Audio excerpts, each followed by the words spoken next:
Hey there YouTube, this is Austin with Wreck to Death Disc Golf. So today's video, I am going to be hacking my sack. This is the NutSac bag, it's the single. I bought it to be a putter pouch on my new Zuka cart, but I'm gonna have to do a couple modifications to it. The guy who makes these, he makes them so well and out of such great material that he kind of encourages people to kind of play with them, and he calls it hacking your sack. So that's what I'm going to do today. Since I wanted it to be a putter pouch, I need it to be a little bit more rigid than it is, right? It's really thick canvas, so it's tough, so it doesn't need the rigidity to be used as a bag like this, especially once you put your discs in there.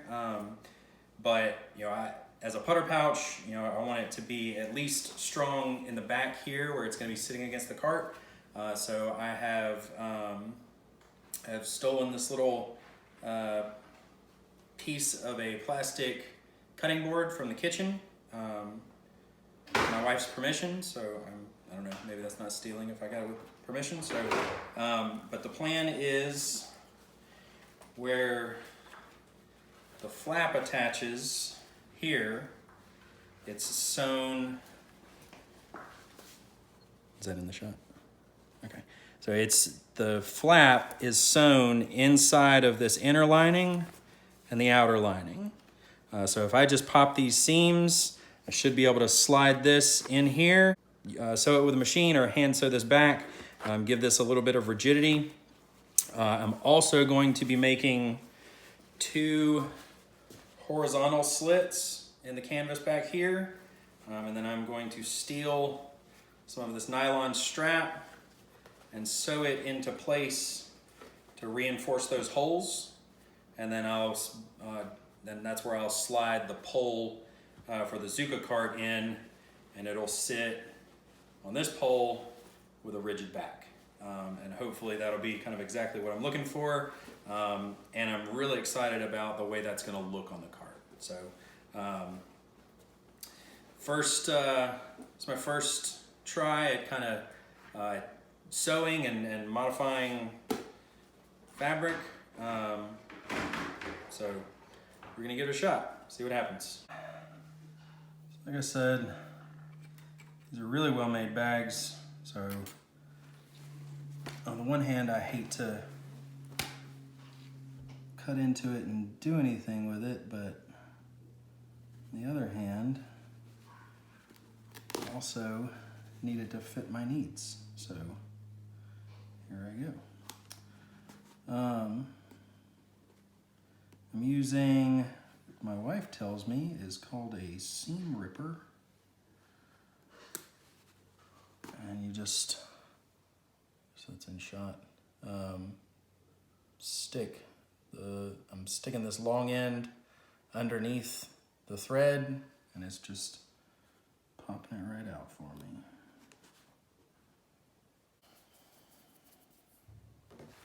All right, we got the seam ripped out. So now, I guess the next step will be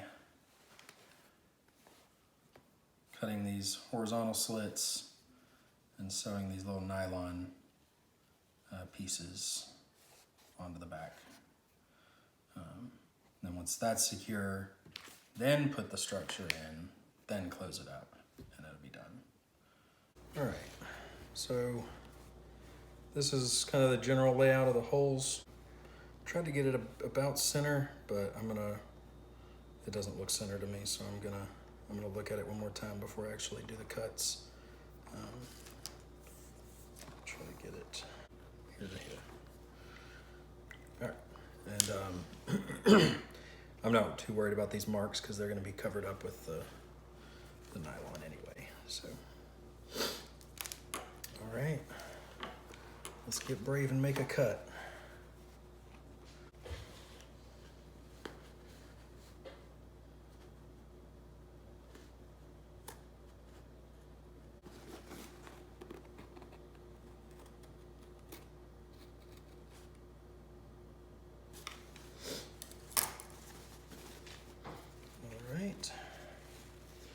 Let's determine. All right, so So that'll be good. Boom. And boom. All right, so I just finished the first one. So what I did, I put the sewing machine on the zigzag pattern, and then I went along this side of the hole, going back and forth over it a bunch of times. Did that on both sides. So now I have a reinforced hole right there that the pole will sit in like that. So I did that, and then went along the top and the bottom so this wasn't floppy. And then I did the same thing vertically here, so that, because the tension, when I'm holding it like this, it's gonna be pulling here and here more than anything else. So I wanted to go vertical back and forth and do that over and over. A lot more than I thought to learn how to do this. And actually sewed this part to the back of this little patch at one point, but I got it out. So all I have to do now, do the same thing to this one, put the support back in, and then sew up that line, and I'll be good to go. All right, got the other one sewed on there. This one maybe looks a little cleaner than the other one. So happy with that.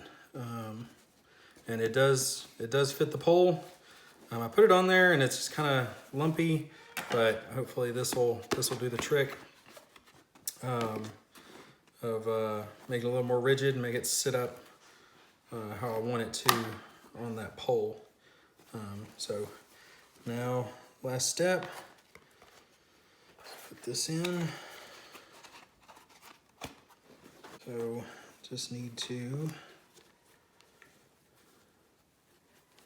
get this situated.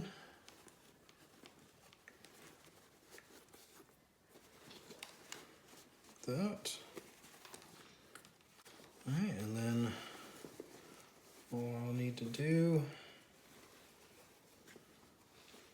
is run a line down there.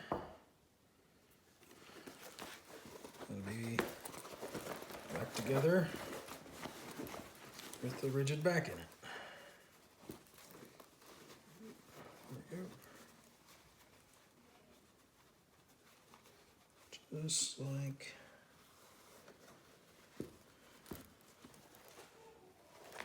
new. Cool. All right, so I got it closed up here. So I got my holes, got everything closed up, got the rigid back in there. So now it's just a matter of putting it on the cart and see if it does what I wanted it to. Ooh, nice. Ooh. All right, I'll stop.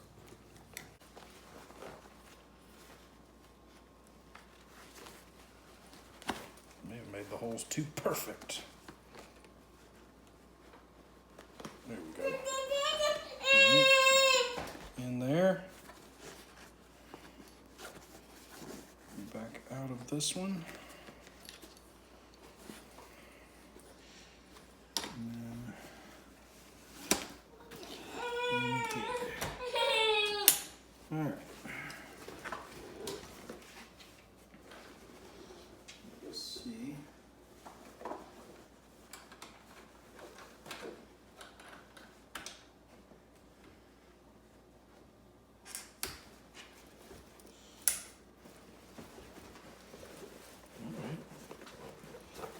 Not bad.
Yeah, it'll work for now, but I'm gonna have to do some adjustments to get it exactly how I want it.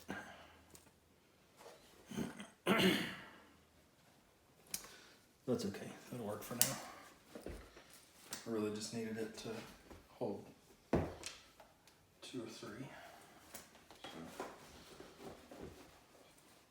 So that's it for now. I'll, like I said, I'm gonna find a way to secure this that plastic cutting board in the backpack. We're gonna go take a bath as soon as we're done with this. Okay, you wanna hold a disc?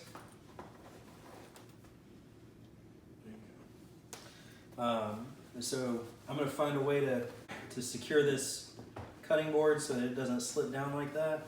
So I want the edge of it's here. I want it to be on this seam right there. So, but I think that'll just be a matter of I've got that wax thread. I'll probably just put a couple of hand sewn just little knots right through there. And that should solidify that up. You done? No. Oh, you want more discs? Okay. All right. So I went back and I have this thick wax thread from like leatherwork stuff. So I sewed along this seam, just kind of hand stitching back and forth through this seam to keep the rigid piece in place so it wouldn't shift around, and it works much better. So keeps it up, keeps it from kind of sliding down and bunching right there. It keeps everything up, everything slides in and out really easily. Got that little flap right there. I don't know, I kind of imagined it not being in the way, so you know, I'll see how I like it tucked in like this, or you know, I don't think it'll bother me that much to just have it right there and just grab like that. You know, I don't think it'll bother me that much. It's not that big a deal. But that is more like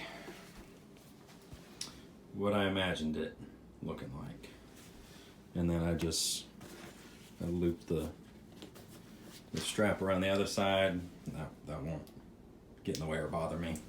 So, and then I can put my phone, and I can put my wheel sack in this front section here. Probably not phone and whale sack, but kind of an either or deal. It'll probably be whale sack and birdie bag in there, just right next to the putters, and you know, just easy to grab, easy to just drop in and have out of the way. So, all right, so that's it. Yeah, I'm happy with that.